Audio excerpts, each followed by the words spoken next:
buenas tardes. Gracias por estar el día de hoy con nosotros. Mi nombre es Miriam Janet Espino Lizárraga, soy nutrióloga pediátrica y me enfoco en el área de selectividad alimentaria. El tema de hoy que vamos a tocar va a ser selectividad alimentaria en pequeños deportistas. ¿Cómo integrar nuevos alimentos? Inicialmente me presento. Mi nombre es, como ya les había dicho, Miriam Janet Espino Lizárraga. Soy nutrióloga pediátrica, tengo la licenciatura en nutrición por la Universidad de Navojoa, tengo una maestría en salud laboral, tengo un diplomado en nutrición infantil, soy certificadora en calidad hospitalaria, tengo una cédula ante la RENADEP de entrenador físico para la salud.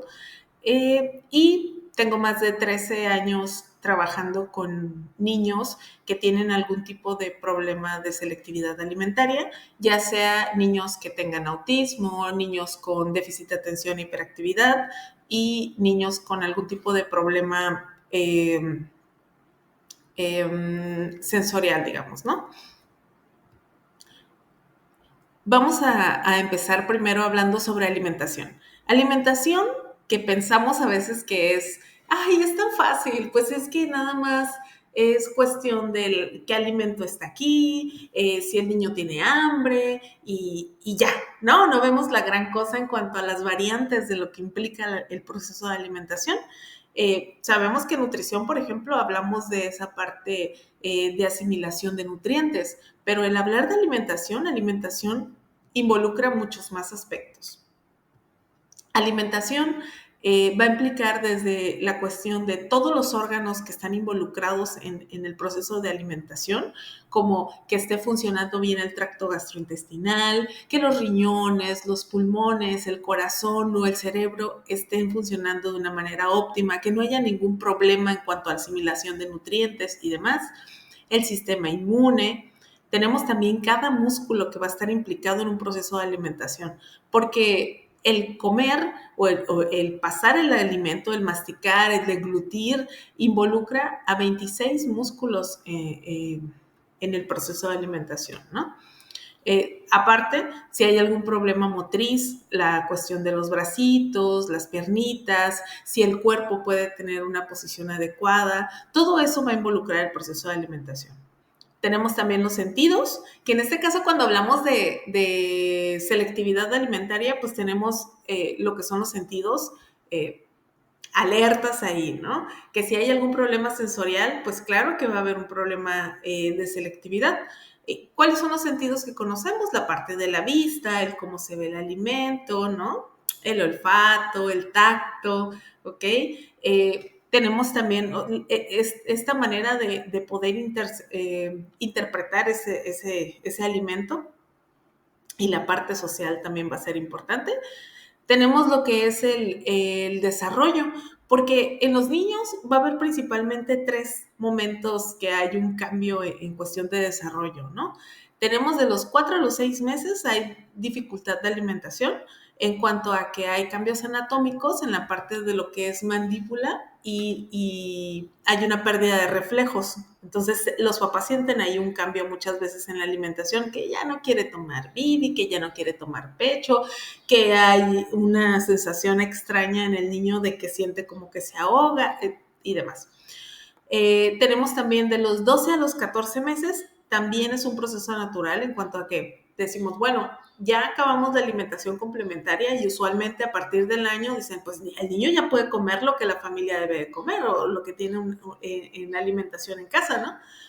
Pero en este caso, en el niño aumenta lo que es la conciencia cognitiva y empieza a tener opiniones propias, ¿no? Es como que, no, ya no quiero, no, no me gusta, no, no, que antes era como el bebé de los 6 meses, 8 meses, que lo que sea que le dabas era, ay, el comérselo con tanta emoción, pues ya no, ya creció, ¿no? Ya tiene su añito.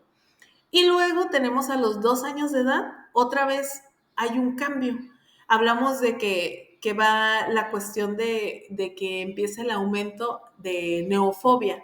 Neofobia se le llama a ese miedo a consumir alimentos nuevos, ¿no? A los alimentos nuevos. Puede estar, no sé, un kiwi con pelito todavía y así de, ándale, prueba el kiwi, y así de, no, y se lo acercas para jugar y es no rotundo, ¿ok? Es la aparición de la cuestión de la neofobia. Y empieza también un cambio cognitivo donde toda la cuestión del pensamiento sensomotor cambia a lo que es un pensamiento prelógico mágico y empieza todo un pequeño cambio de regresión sensorial. Entonces ya las cosas no se ven igual, no saben igual, no se sienten igual, ¿ok? Tenemos también la cuestión del estado nutricional o la historia nutricional, donde a lo mejor si hay algún tipo de problema de malabsorción y demás, pues va a influir en lo que es la alimentación. También tenemos el ambiente, desde los horarios, desde a qué hora se levantan los papás y a qué hora se levanta el niño, y si le estoy dando de comer a lo mejor demasiado tarde, y si el niño se levantó a las 6 y los papás nos levantamos a las 10, a qué hora está desayunando ese niño. Toda esa cuestión, a lo mejor que se queda con la abuelita o que lo cuida la tía. ¿Por qué? Porque somos adultos. La vida de adulto es muy difícil, chicos. Entonces, pues no estamos trabajando y muchas veces los horarios de trabajo nos implica el tener que tener un círculo de apoyo que nos ayude en el cuidado de los hijos, ¿no? Entonces también tiene que ver toda esta parte de los horarios, la metodología de la alimentación, el apoyo si necesitan, uno, los niños, apoyo de los papás para la alimentación, y otro, si los papás tienen apoyo también en un círculo de cuidado, ¿no? Entonces, si se fijan, la alimentación va mucho más allá de lo que pensamos que es algo simple. Cuando hablamos de selectividad alimentaria, pues empezamos a conocer qué es esa adversión de los niños por ciertos alimentos, ¿no? Puede ser a lo mejor que no me acepta algún tipo de alimento o un alimento de algún grupo de alimentos, o tiene que ver con características sensoriales, o sea, la textura, el color, el olor, la forma, la temperatura, la presentación, que a lo mejor no me gusta el aguacate, ¿ok? No me gusta el aguacate como entero, picado, como lo he ofrecido y demás. Pero aquí el punto es que no quieren ciertos alimentos. Usualmente, ¿qué es lo que no quieren? Frutas, verduras, ¿no? Que es lo típico. Pero ahorita vamos a hablar un poco sobre eso. Entonces, este comportamiento puede manifestarse como la negativa a probar nuevos alimentos, que hablamos de esa parte un poco de neofobia, o puede ser que simplemente sea un poco picky eaters, ¿no? En cuestión de que no quiere probar el alimento, pero no porque haya un problema sensorial en base a la textura, color, olor, forma, temperatura o presentación que hablamos hace ratito, sino que ya es un no quiero por cuestión de amachamiento, ¿no? O sea, no quiero porque no quiero, que es algo que también vamos a revisar un poco. ¿Cómo aparece esta selectividad cuando hablamos ya enfocado en un niño que es deportista o que está adentrándose a la parte del deporte? Eh, digamos, sí, la selectividad alimentaria se puede presentar en cualquier niño, en cualquiera. Y muchas veces también a lo mejor si tengo un niño con autismo, un niño con déficit de atención, hiperactividad, a un niño con algún problema de algún trastorno del neurodesarrollo, es muy probable, pero se puede presentar en cualquiera, ¿no? Entonces, ¿cómo lo enfocamos a la cuestión de deportistas? Que tenemos, por ejemplo, que por una parte podemos tener algún problema de sensibilidad sensorial, ¿sí? Entonces, hay niños que son más sensibles a ciertas texturas, sabores, temperaturas, ¿sí? Donde ya vamos a hablar de que hay una selectividad alimentaria por el abordaje en la cuestión sensorial. Y esa es la que vamos a tocar ahorita más el tema. Entonces, de repente es como que no quieren ciertos alimentos y que a lo mejor no quieren pollo, carne, pescado, y dices, bueno, pero es que lo voy a tener haciendo X deporte, está queriendo incrementar masa muscular también para tener mayor fuerza o tener mayor resistencia y demás. Y en este caso a lo mejor no quiere comer, no le gusta el pollo, no le gusta la carne, no quiere ningún tipo de proteína, vaya, que sabemos que la proteína va a venir de muchas fuentes, sin embargo, ese tipo de alimentos no los quieren. Y es muy usual, principalmente a lo mejor en niños de 3, 4, 5, ¿no? Casi no quieren la cuestión de las carnes. Entonces, puede ser que sea esta parte de sensibilidad sensorial, que haya algún problema en lo sensorial. Otra cosa, también tenemos que ser más abiertos y entender que muchas veces son niños que están sometidos a más presión y más estrés, donde decimos, ay, pero es que el estrés es parte es el pan de todos los días, ¿no? Y principalmente en los adultos. Pero en los niños también tenemos muchísimo estrés y más en los niños deportistas, porque se está esperando que haya un rendimiento, ¿no? Porque tienes que llegar a cierta cifra, tienes que hacer cierto resultado. Entonces, claro que también va a tener que ver en la parte de esa presión, en la parte del estrés, y el estrés puede afectar en la cuestión del apetito. Entonces, lo que es apetito y preferencias alimentarias puede cambiar a partir del estrés. Entonces, saber que es parte muchas veces de un problema de alimentación en cuanto a los niños deportistas, ¿no? Y tenemos también esa parte de las rutinas estrictas. A veces que a lo mejor tengo horarios de entrenamiento muy, muy marcados, que a lo mejor de repente dices, bueno, es que va a la escuela de 7 a 3 de la tarde y sale o 2 de la tarde, sale de la escuela, le doy de comer en el carro, porque a las 4 tiene que irse a entrenamiento y no alcanzo a llegar a veces que la escuela está de punta a punta con la casa.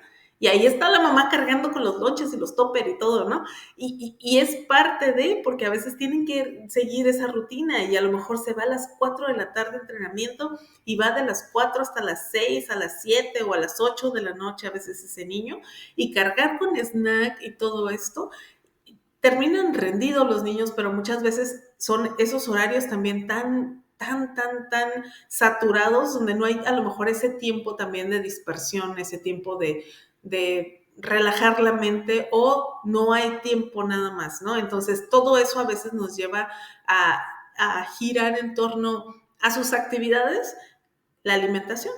Y muchas veces, a veces no lo logra la mamá o no lo logra el papá, porque no es como que a veces tengamos un hijo, tenemos dos, tenemos tres, y muchas veces todos están metidos en la misma, en el mismo perfil, ¿no? Entonces es como que, oh, no.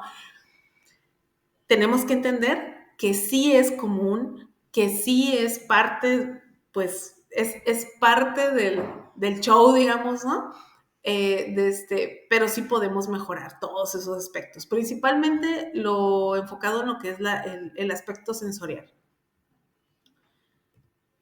Entonces, cuando hablamos de la cuestión sensorial, vamos a tener, por ejemplo, que involucra los 5 sentidos principales, ¿no? Que hablamos de vía visual, vía gustativa, vía olfativa, vía auditiva y vía táctil. Puede haber una hiper o una hiposensibilidad muchas veces, en donde vamos viendo a lo mejor que el niño dice, bueno, hay algún problema auditivo, hay a lo mejor hipersensibilidad auditiva, que a lo mejor si yo le doy alimentos que sean muy crujientes, a lo mejor siente esa sensación extraña y no es desagradable para él. Entonces, de esa manera empieza a rechazar ciertos alimentos, y tomar en cuenta que estamos inmersos también a veces de cuestiones neurológicas en donde no nos damos cuenta, donde de repente el yo tener a algún niño con un problema de selectividad alimentaria, dejando fuera la cuestión de los horarios o dejando fuera la cuestión del estrés, que dices, no, pues no veo que a lo mejor haya una situación de presión, de estrés, de que yo le esté súper restringiendo la alimentación, o de que yo le ponga sus horarios y no le quiera dar a otra hora, o que la rutina nos consume y que no le puedo dar la comida cuando él quiere y luego se le quita el hambre y todo eso. No está pasando eso, y me estoy pasando la parte sensorial, donde a lo mejor le doy un alimento y ese niño hace una sensación como de arcadas o algo que no puede controlar. Entonces, también tengo que empezar como que a mirar más allá y pensar tal vez en algún problema sensorial que se tiene que tratar en la parte de terapia ocupacional. ¿Qué pasa cuando hay algún tipo de selectividad? Cuando hablamos de selectividad alimentaria, puede ser selectividad en cuanto a que dices, es que si yo hago una lista de alimentos que consume y alimentos que no consume, si es más grande la de alimentos que no consume que la que sí consume, ya es una alerta súper, súper roja, ¿no? Cuando un niño consume menos de 15 tipos de alimentos, hablamos hasta de una hiperselectividad alimentaria. Y claro que en esos niños forzosamente se tiene que llevar a la par un trabajo con terapia ocupacional, ¿ok? Porque hay que trabajar toda la parte sensorial de alimentación. ¿Por qué? Porque a la larga va a provocar algún problema de déficit, ¿no? De nutrientes. Entonces, ¿qué es lo que puede pasar cuando hay una selectividad alimentaria? O sea, más allá del, es que no le gusta la papaya, no le gusta el plátano, no le gusta los purés, no le gusta la avena. Eso es lo de muchos niños. Pero cuando decimos, es que no me come ninguna fruta, no me come ninguna verdura, nada más de fruta quiere manzana y de verdura quiere eh, tomate ensalciado. Y no me come ninguna carne y no me come ninguna leguminosa. ¿Qué es lo que procede aquí? Pues ¿qué es lo que sigue más bien, no? Pues empezamos a tener algunas consecuencias nutricionales que cuando tenemos dietas que son limitadas en frutas, verduras, proteínas, pues va a haber deficiencia tanto en hierro, en zinc, en vitamina A, en vitamina D, vitamina B12, fibra. Eso me va a llevar a tener problemas digestivos, va a empezar a haber estreñimiento, puede haber una disbiosis. Disbiosis se trata de que a lo mejor en el intestino vamos a tener esta parte de bichitos, ¿no? Bichitos buenos y bichitos malos. Y que a lo mejor en algún momento, si yo estoy consumiendo los alimentos que debo de consumir, entre ellos frutas y verduras, que es la clave, pues con esos voy a alimentar a los bichitos buenos, ¿no?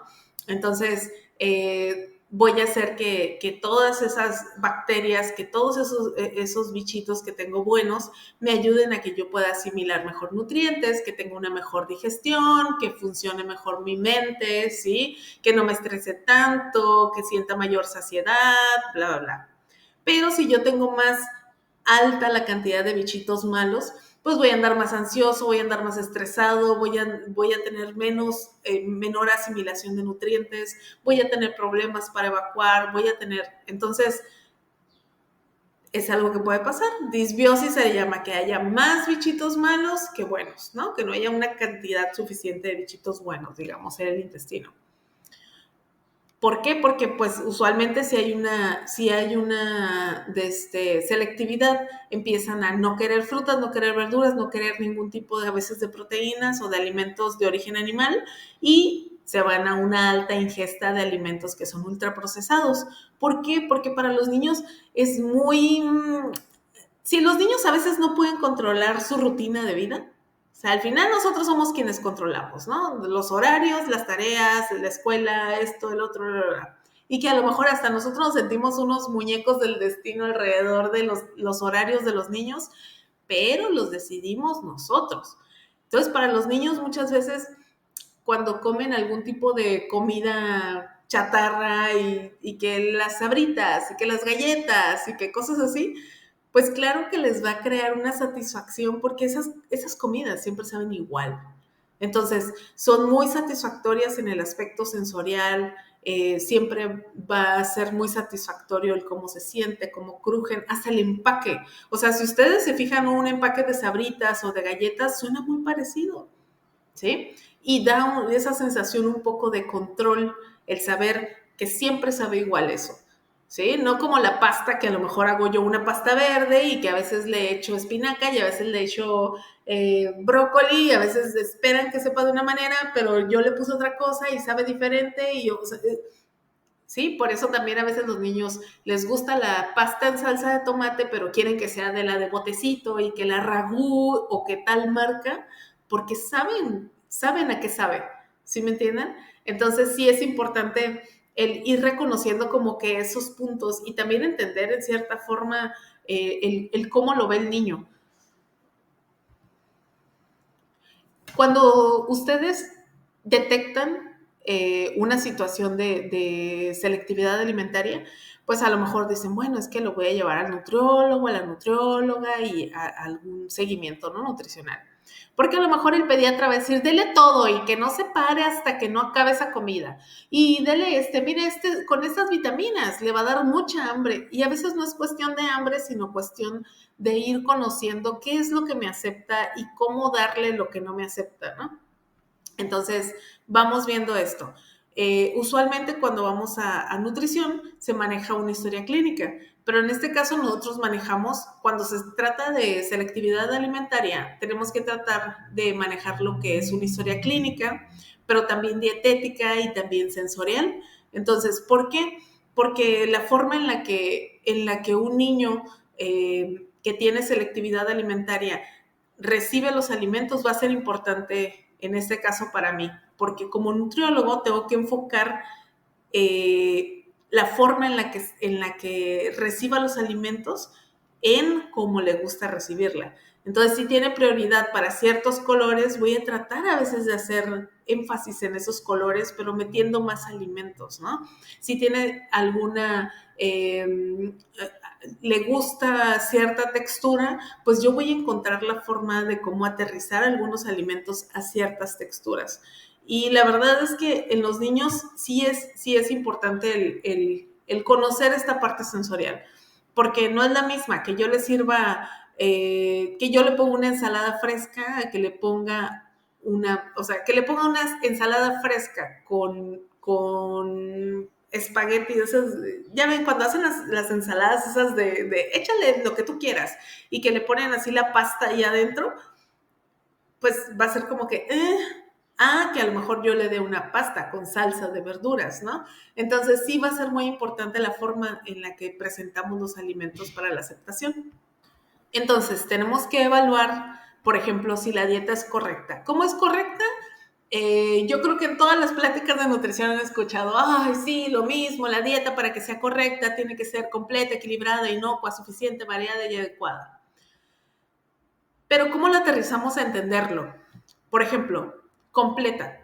Completa tiene que tener todos los nutrientes. ¿Y cuáles son todos los nutrientes? Tenemos macronutrientes y tenemos micronutrientes. Los macronutrientes se ocupan en mucha cantidad, ¿sí? Vienen siendo 3: proteínas, lípidos y carbohidratos, ¿ok? Y los micronutrientes se ocupan en poquita cantidad, vienen siendo vitaminas y minerales, ¿ok? Entonces, vitaminas y minerales, como son en poquita cantidad, pues me caben a veces en una capsulita, ¿no? Es así como que, ay, sí, me tomo una pastilla de vitaminas y minerales y ya, te caben en una capsulita. Pero las proteínas, carbohidratos y lípidos, que son los macronutrientes, no me van a caber en una capsulita nomás, ¿verdad? Me tenía que comer un paquetón de capsulitas. Entonces, pues aquí el punto es que para que sea una dieta correcta, tengo que involucrar todo eso en mi dieta. O sea que si mi hijo no quiere comer a veces nada de proteína o nada de lípidos o nada de... Estamos hablando de que mi dieta no es correcta, ¿ok? Completa.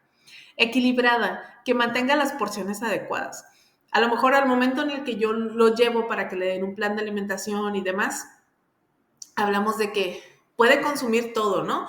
Macronutrientes, micronutrientes, pero si yo le digo, ay, no, pero va a llevar una dieta donde no esté consumiendo nada de carbohidratos, no, porque tiene que tener todos y tiene que tener un equilibrio, ¿ok?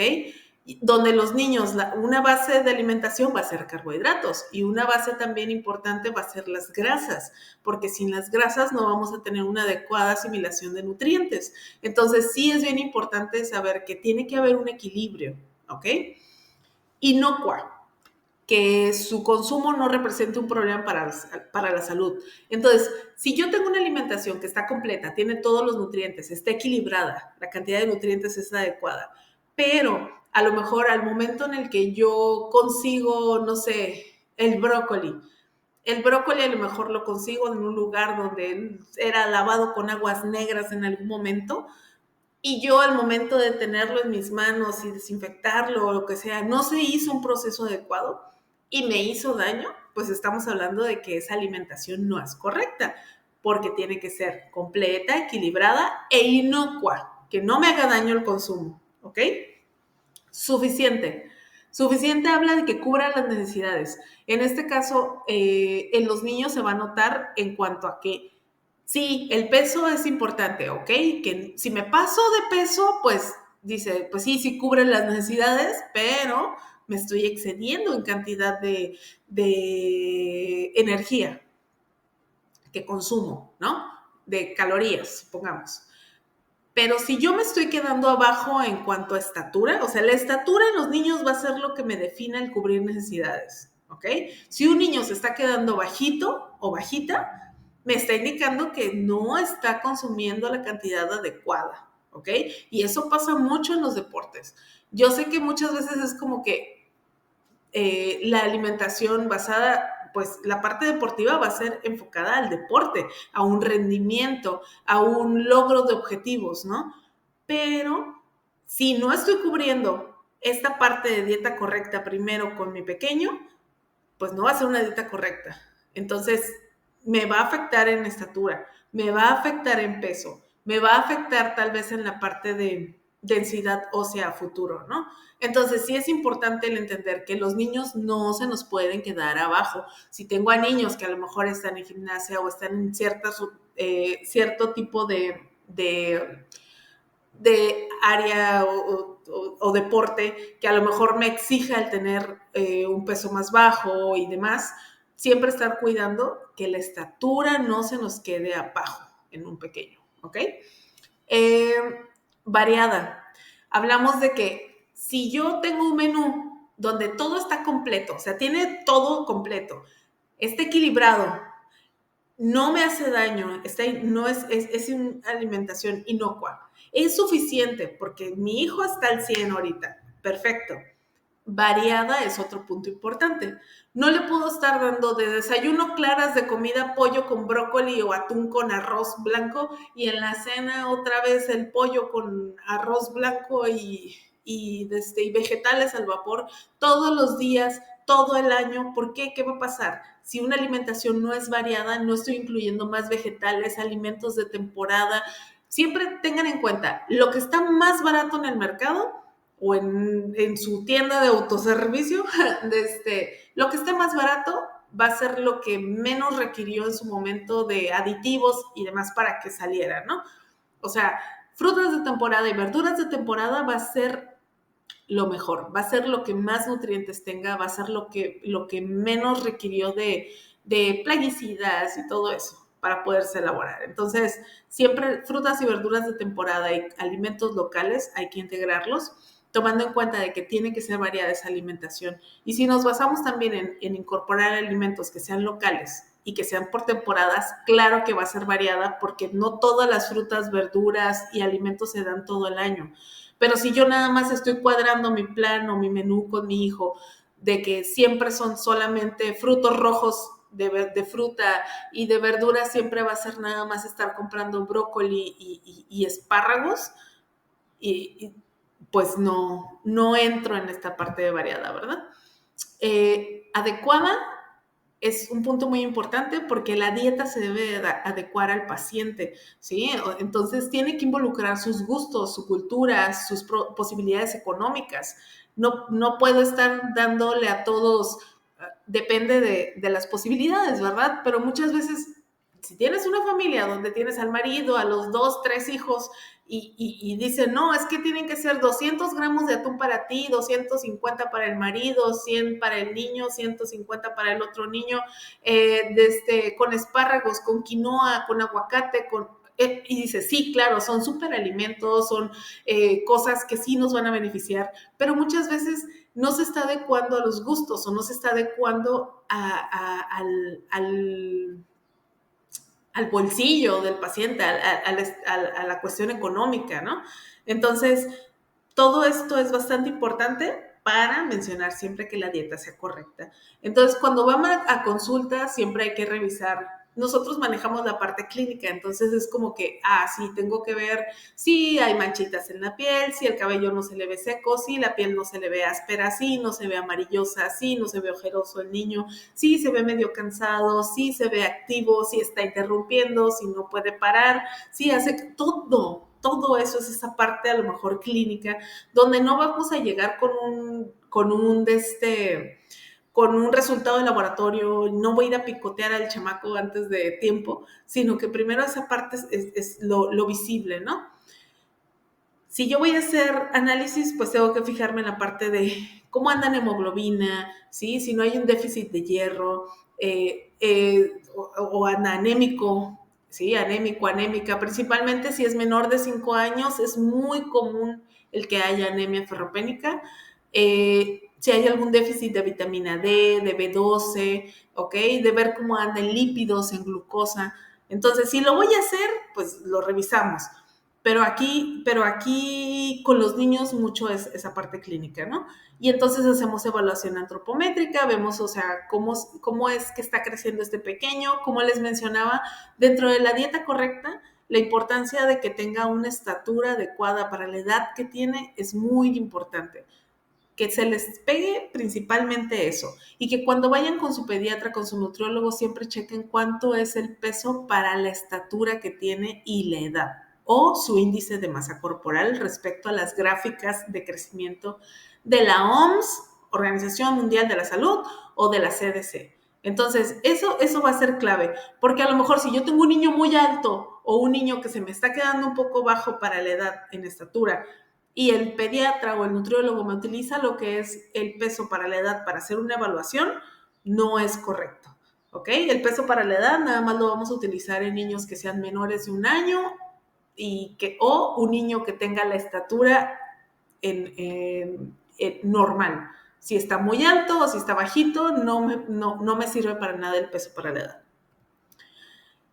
Hay que entender que en el preescolar la talla va a aumentar de 6 a 8 centímetros y el peso va a incrementar de 2 a 3 kilos por año. Entonces, sí es un momento fuerte de crecimiento en la etapa preescolar, ¿sí? Entonces nos llevamos de los 3 a los 5 años y cachito, casi 6. Todo ese tramo, la verdad es que crecen rapidito, aumentan de peso rapidito, pero al momento de llegar a la etapa escolar va a bajar el ritmo de crecimiento. Entonces, entra a la primaria, baja el ritmo de crecimiento. Entonces, en lugar de ir creciendo por año de 6 a 8 centímetros, va a ir creciendo de 5 a 6 por año. Y ojo, no es como que, entonces si son 6 centímetros por año, tiene que crecer aproximadamente medio centímetro por mes. Y si yo estoy midiendo a mi hijo, es que no ha crecido en un mes, no ha crecido en 2 meses, pero los niños van subiendo un poquito de peso y ¡fum! Crecen. Van subiendo un poquito de peso y ¡fum! Crecen. Y de repente se ven más largos y más flaquitos. Pero es el proceso natural para ir creciendo, ¿sí? Van acumulando un poquito más de grasita, de tejido adiposito y ¡fum! Se avienta el crecimiento. Cosa que si a lo mejor este niño está chaparrito y con muy bajo peso, si un niño está con bajo peso no va a crecer, ¿sí? Es una forma en la que el mismo cuerpo le va a prevenir el que baje demasiado su índice de masa corporal. Entender siempre que lo que es el crecimiento va a involucrar siempre la alimentación desde el nacimiento. Bueno, desde el embarazo, ¿no? Pero si hablamos de ese periodo de lactancia, va a involucrar esta parte también de la selectividad alimentaria. Entonces, sí tiene que ver todo el proceso de alimentación desde la lactancia materna hasta la lactación, todo va a ser importante para evitar problemas con selectividad alimentaria. Primero tenemos de inicio que de 0 a 6 meses, lactancia materna exclusiva. Ha habido varias actualizaciones. A lo mejor el pediatra te dice empieza a los 4 meses, otro te dice empieza a los 5, empieza a los 6. A nivel mundial se inicia a los 6, pero a consideración de que por alguna situación muy específica o si no se está dando lactancia materna, puede ser que se inicie un poco antes, pero siempre poniendo de prioridad el que la lactancia materna va a ser base para la alimentación, ¿ok? Desde ahí empieza a trabajar esa parte muscular para la cuestión de poder masticar y deglutir, desde ahí empieza ese trabajo. Desde la cuestión de alimentación complementaria, donde tenemos que empezar a ver la alimentación, no nada más como más allá de lo que es el alimento, la textura y la presentación. Aquí tenemos que ver que tenemos que tratar de integrar esa alimentación complementaria que sea perceptiva. Y de esa manera vamos a disminuir la cuestión de selectividad. ¿Cómo? Sí es importante la variedad de alimentos y sí es importante qué cantidades le voy a dar, pero también es importante en qué momento voy a iniciarla, la frecuencia de introducción de cada alimento, que es algo que a lo mejor sí nos iban más o menos instruyendo, y la frecuencia de exposición del alimento para que también tenga como esa respuesta en la cuestión de selectividad. Lo más importante y lo que se le ha agregado, digamos, a la clásica de la alimentación complementaria para que sea perceptiva, es importante que metamos lo que es integración sensorial.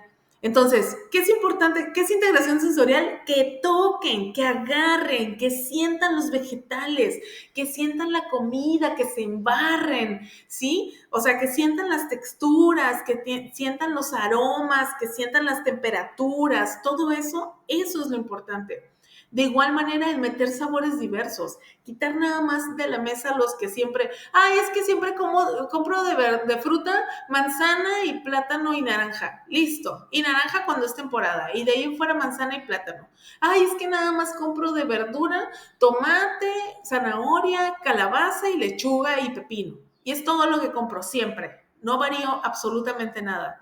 Entonces, claro que el niño ya desde ahí ya le mochamos todas las opciones para recibir alimentos, ¿no? Ahí yo me tengo que fijar, ok, ¿qué tanto le he dado? Porque a mí no me gusta, a lo mejor a mí no me gusta el melón y yo nunca le he dado melón y yo digo, es que no le gustan las frutas, nada más quiere comer manzana. Y tú, sí, pero ¿qué le has dado? ¿Le has dado manzana? Ok, pero le has dado manzana verde, le has dado manzana amarilla, le has dado manzana roja, le has dado plátano normal, le has dado plátano del grande, no me acuerdo, del que viene verde, de los platanitos, le he dado kiwi, le he dado moras, le he dado, o sea, ¿qué le he dado? ¿Sí? No me he enfocado nada más en lo que a mí me gusta. Entonces, esas preguntas es importante hacérnoslas, ¿no? Y la forma en la que yo introduzca esos alimentos. Vamos a ver que va a haber diferentes métodos, desde lo que es el tradicional, que es las papillitas y molidos, y viene el BLW, el Baby Led Weaning, viene el método Bliss, donde a lo mejor lo que es el método Baby Led Weaning, hablamos de una alimentación autorregulada por el bebé, que la verdad el BLW no se me hace a mí tan bueno porque pues lo está regulando el bebé y al final hay mucha deficiencia a veces de cantidad de proteína, nutrientes y así. Y el método Bliss es el que nos habla que igual metemos sólidos, pero va aprendiendo el bebé a guiar esa introducción de sólidos en base a lo mejor de lo que le va llamando la atención, pero siempre a la par de lo que es nuestro método tradicional, que es lo importante, ¿no? Esto lo pueden encontrar en la norma 043, ¿sí? De las normas de salud. Y tenemos, por ejemplo, aquí, según la edad cumplida, qué alimentos son los que podemos introducir, cuál es la frecuencia y cuál es la consistencia. Que lo importante aquí es, para la parte de selectividad, desde un inicio, a lo mejor empezar metiendo papillas, empezar cambiando texturas, pero sí es muy importante que antes de los 10 meses ese bebé haya manejado alimentos que estén en texturas que él pueda tomar, que no sea solamente sentarte y darte cucharada, darte cucharada, darte cucharada. Aquí lo importante es que cualquier método que yo elija, el bebé tiene que tocar, tiene que sentir, tiene que embarrarse, ¿sí? Porque va a involucrar ese uno de los 32 pasos para comer que vamos a hablar adelante. Entonces tenemos presentación de alimentos, cómo se deben de ver cuando voy introduciendo alimentos desde la parte de alimentación complementaria. Puedo empezar con pedacitos, trocitos, casi siempre van a ser del tamaño de aproximadamente unos 8 centímetros, 10 centímetros, como el tamaño de un dedo, que el niño tenga la capacidad de poder agarrar, ¿sí? Y que no haya ningún problema para poder, que no se le suelte, que no se le deshaga, que no se pueda ahogar con él. Entonces, si pueden ver la manera en la que son los trozos, aquí hablamos de alimentos que sí están cocidos, porque, por ejemplo, ese pepino para mí sería como que ya que tenga dientitos el bebé, ¿no? Pero todo tiene que ser un poco, no crocante, suave, que lo pueda a lo mejor yo deshacer con la lengua y el paladar. De esa manera evitamos lo que son ahogos, ¿no? Tomando en cuenta de que hay alimentos que van a causar ahogo, como la parte, a lo mejor, como la manzana, como las palomitas. Mijitos hasta los 5 o 6 años tiene que cuidar uno a los niños de las palomitas. Los granitos de elote, toda esa, así como esa telita que cubre los granitos, las nueces, almendras, las semillitas en las frutas, la cascarita de los frijoles, por ejemplo, la cascarita de las uvas. Entonces, con esto nos damos cuenta de que todo eso es lo que no podemos manejar, ¿no? Y siempre tenemos que tomar en cuenta que tenemos 8 grupos de alimentos principales, ahí estoy quitando lo que es el grupo de los azúcares, pero entendiendo que no todo es, cuando hablamos de los nutrientes, hablamos de macronutrientes, micronutrientes, macronutrientes, proteínas, lípidos y carbohidratos, micronutrientes, vitaminas y minerales, pero que tenemos lo que son los grupos de alimentos y que varios de esos grupos van a compartir de todos los nutrientes, o algunos solamente van a tener más proteína, grasa y vitaminas y minerales, otros van a tener más carbohidrato y proteína y vitaminas y minerales, otros van a tener más carbohidrato y grasa y demás, pero que es diferente la forma en la que tenemos que entender los alimentos, ¿no? Entonces tenemos el grupo de las verduras, de leches, de frutas, de cereales y tubérculos, leguminosas, aceites y grasas, alimentos de origen animal, por ejemplo, y eso va a ser importante al momento en el que nosotros también querramos hacer, revisar estos grupos y ver que no tenemos que tener tanto miedo cuando a lo mejor el niño dice uno, es que nada más quiere comer plátano. Y tú, sí, es una fruta. Es que ya no quiero comer plátano. Ahora dice que quiere uvas. Ok, ahorita, ¿no? Tengo un niño a lo mejor de 4 años y de repente ya no quiere comer manzana y ahora quiere comer nada más sandía y uvas. Ok, está bien, siguen siendo parte de un mismo grupo. Entonces, todo eso lo vamos viendo, digamos, en consulta, pero sí es importante el entender que tenemos que leer, tenemos que conocer, tenemos que irnos más allá de pensar que todos son carbohidratos, proteínas y lípidos, sino que tenemos que pensar en que son varios grupos de alimentos y a lo mejor empezar a identificar los alimentos en qué grupo van a ir, si son alimentos de origen animal, si son leches, si son verduras, si son cereales, y con eso nos podemos quitar algunos miedos que a lo mejor muchos que están aquí ya conocen. ¿Por qué? Porque se han involucrado con la parte de nutrición, porque claro que nutrición tiene que ver mucho con el rendimiento en cuanto a los niños, pero también en cuanto a selectividad, la verdad que conocer eso nos da mucha paz mental. Tenemos que entender que jugar con la comida va a ser un proceso para aprender a comer cada vez que tengamos esta parte de selectividad alimentaria. ¿Por qué? Porque el mito es que comer solo son 2 pasos. O sea, sentarse y es comer. Pero en realidad estamos hablando de 32 pasos para comer. ¿Ok? 32, como lo oyeron. ¿Cuáles son los 32 pasos? Los 32 pasos se va a manejar tomando en cuenta todos los sentidos. Desde que el niño tolera un alimento, desde que puede estar en la misma habitación con él, que hablamos del paso 1, o sea, no sé, por ejemplo, un kiwi. Es que el kiwi le da miedo. Ok, pongo un kiwi, entra al cuarto, ve el kiwi, ¿puede estar en el mismo cuarto? No. Ok, voy en el paso 0. Paso número 1 es poder el niño estar en la misma habitación que ese alimento. Entonces, cuando yo hablo de si le gusta un alimento o no, no puedo decir nada más le gusta o no le gusta, es en qué paso voy de la aceptación de ese alimento. Entonces, dentro de todos los pasos que vamos teniendo, en donde vamos involucrando los sentidos, pasamos entonces al punto de que, bueno, ya lo soporta en la habitación.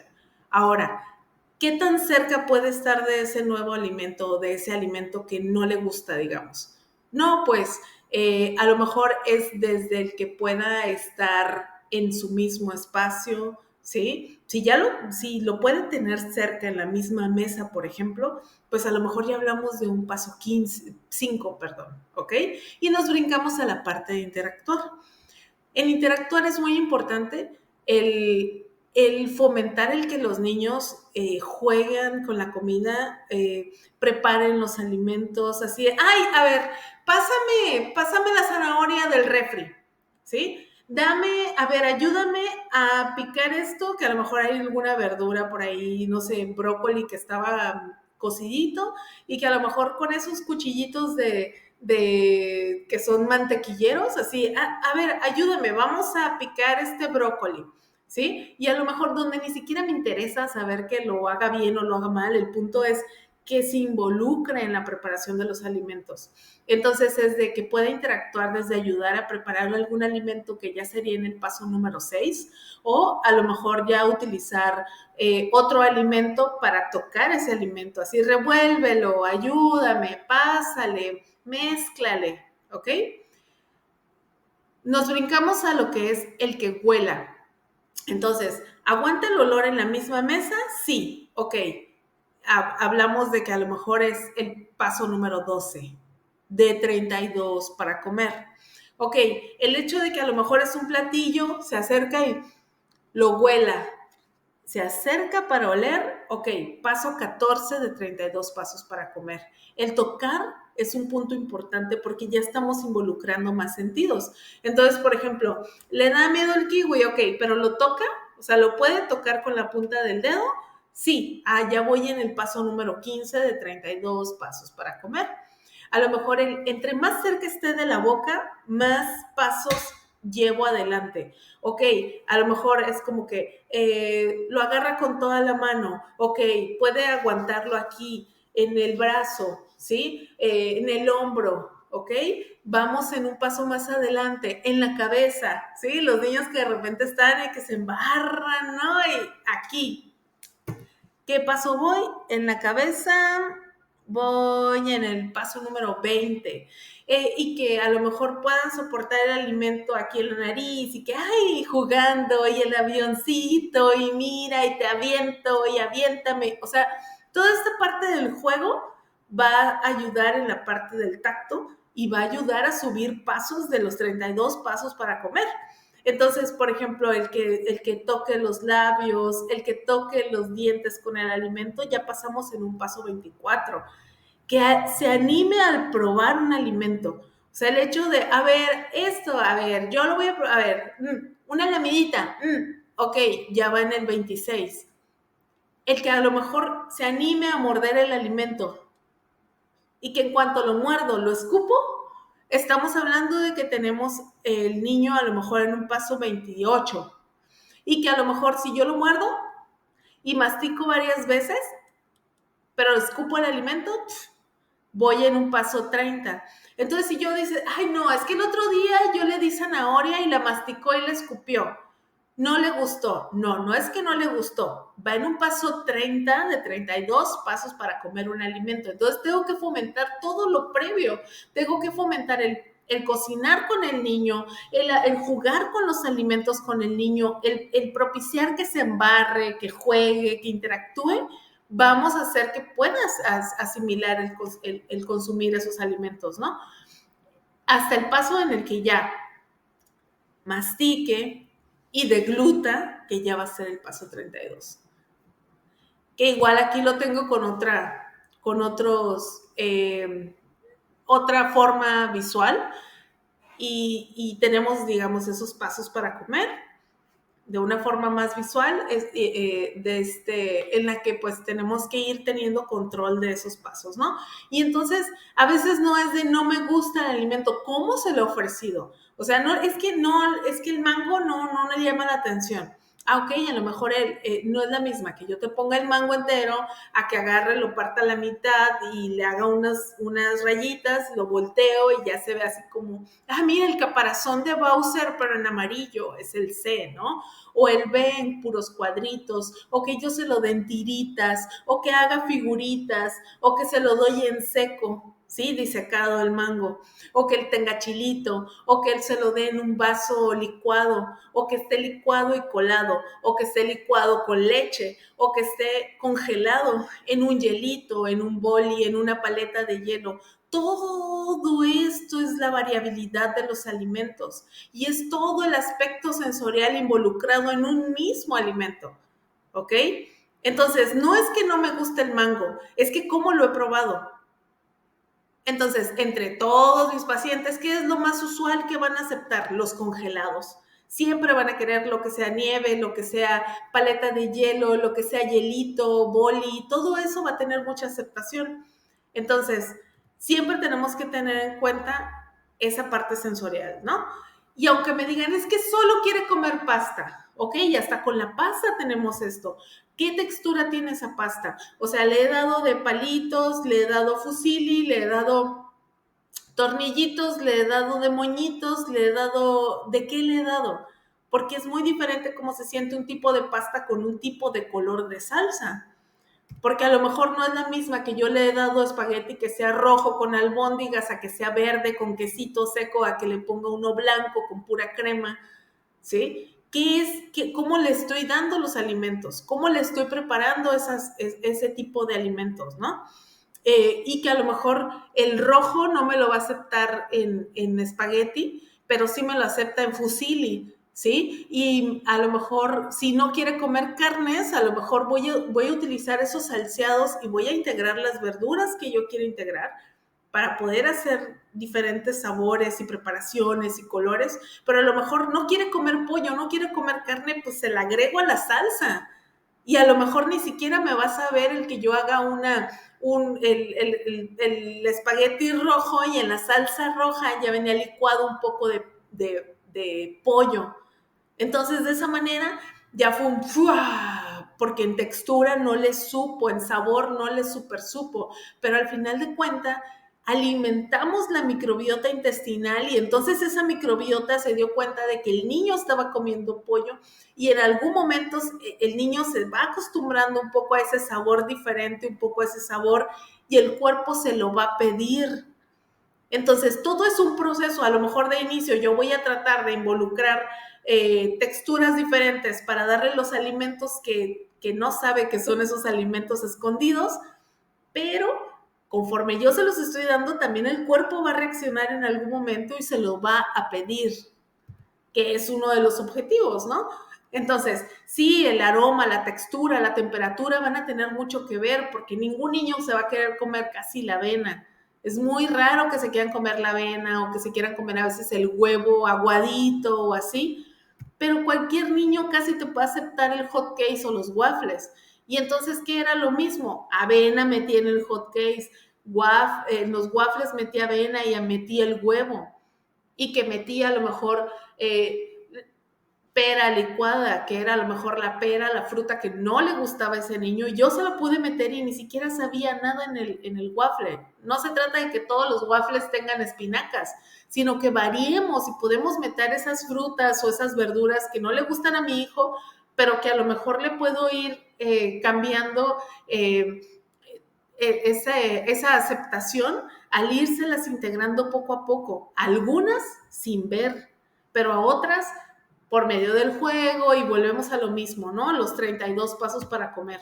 Entonces es bien importante el utilizar estrategias nutricionales, ¿no? Para esta integración de nuevos alimentos, como esto, el introducirlos gradualmente, de forma repetida, el saber que vamos a enriquecer esos alimentos que sí me aceptan, como por ejemplo dijimos, le acepta la pasta, pues no le voy a dar pasta en salsa ragú, voy a meterle esa salsa ragú medio kilo de tomate, 2 zanahorias, o sea, tengo que ver cómo voy a enriquecerlo nutricionalmente, lo que siempre le gusta, ¿no? La planificación de comida va a ser bien importante porque necesito equilibrar esa parte de alimentos aceptados con alimentos no aceptados. No voy a dar alimentos, por ejemplo, si yo sé que a lo mejor ese niño no quiere comer o tengo dificultad para alimentación, no le voy a poner solamente alimentos que no le gustan así, sino que de los que le gustan modifico y trato de ver la forma de meterle los que no le gustan dentro de los que sí le gustan. Como decía, el uso de que quiera consumir pastas, el uso de que quiera, el hecho de que quiera consumir los hotcakes, los waffles, y eso a mí me sirve mucho, ¿sí? Y a ustedes obviamente también. Entonces, que siempre sea algo positivo, que haya refuerzos positivos, no de que si no te paras, no, positivos, ¿ok? Y es bien difícil como papás, pero lo tenemos que hacer así, porque si no, un niño es más probable que no quiera comerse un alimento por esa sensación de malestar que tuvo con ese alimento que por en sí a lo que sabía o lo que se sentía al consumirlo. O sea, está muy apegado con lo emocional. Y es importante el tener horarios de comida, es bien importante desayunar, comer, cenar y tener a veces colaciones y el decir, o sea, es importante a qué hora me levanto el sábado, el domingo. Si el niño se levantó a las 6 de la mañana y yo me quiero levantar a las 11, pues no, cuando menos me levanto le doy desayuno a las 8 y me vuelvo a dormir, pero no podemos decir, es que de lunes a viernes está el horario y el sábado y el domingo, pues la verdad es que yo me levanto a mediodía y desayunamos, comemos y, o sea, no se puede perder eso porque ellos no dejan de ser niños, recuerden, ellos dependen de ustedes para comer. Entonces, los horarios de alimentación se tienen que mantener sábados y domingos de una manera positiva, obviamente, ¿no? Entonces, volvemos a la misma imagen. Jugar con la comida es un paso para aprender a comer. Entonces, tenemos que buscar habilidades para comer sin pensar en los modales, ¿no? Eh, al decirles usar congelados es bien interesante, por ejemplo, hacer hielitos, eh, leche con avena, con fruta, ¿sí? Que si mi niño está arriba o abajo de peso, no importa, le estoy dando nutrientes, me tengo que fijar más en los nutrientes, ¿ok? Y dejar de fuera esa parte de alimento malo, alimento bueno. O sea, hay alimentos que me van a servir también para trabajar lo sensorial, porque chicos, no me la van a creer, pero los chetos puff, que yo sé que van a decir, es basura, sensorialmente les estimula mucho a los niños cuando están trabajando esa parte de terapia ocupacional porque cumple con muchas de las cosas de un alimento no nutritivo, pero que estimula los sentidos. Entonces, en cierta manera, tenemos que dejar también esa parte de alimentos malos, alimentos buenos y así, sino que muchas veces cuando tenemos a un niño con selectividad, antes de quitarle alimentos, tengo que ver cómo agregar alimentos. O sea, aunque me coma 10 superalimentos y 5 de comida chatarra, antes de yo quitar esos 5 de comida chatarra, tengo que agregar más alimentos, tengo que ser más vasta los alimentos que me consumen.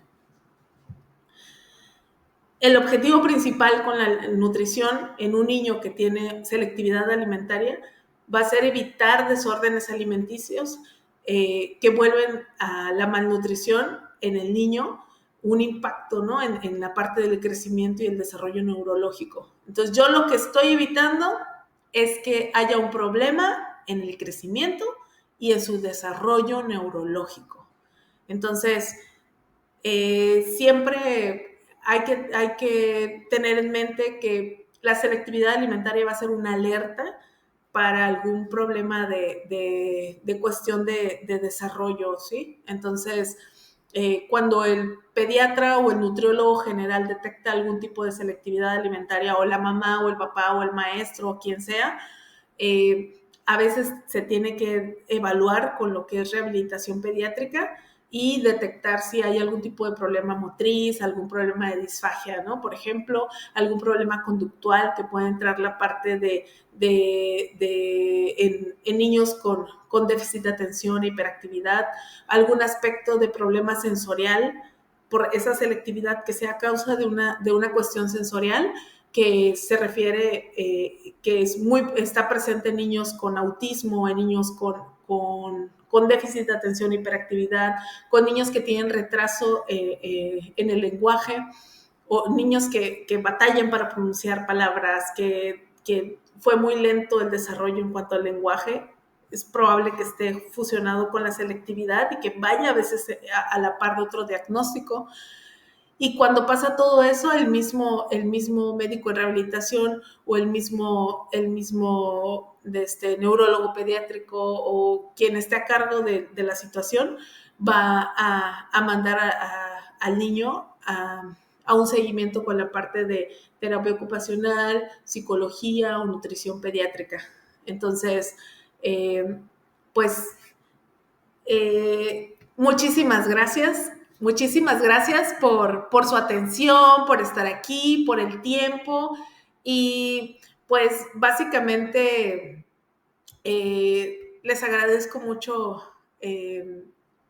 la preocupación por sus hijos y siempre pensar que el primer paso para lograr un cambio positivo en la nutrición va a ser la preocupación de los papás y el hecho de que busquen el aprender de los profesionales en el área siempre va a ser de suma importancia y es el pilar para que tengamos grandes resultados. Espero que les haya gustado y les dejo mis datos para cualquier cosa. Les recuerdo, mi nombre es Miriam Espino y me pueden seguir, contactar por redes sociales, Instagram, TikTok, Facebook como neuro.nutricioninfantil o nutrióloga Miriam Espino. Y tengo aquí mi teléfono, me pueden mandar mensajito por WhatsApp porque luego me marcan y me marca como tenemos a veces diferente lado, me encuentro en La Paz, Baja California Sur, a sus órdenes en la clínica de Core. Me encuentro en el Maleconcito de La Paz. Así que cualquier cosa estoy a sus órdenes. Muchas gracias. Excelente día.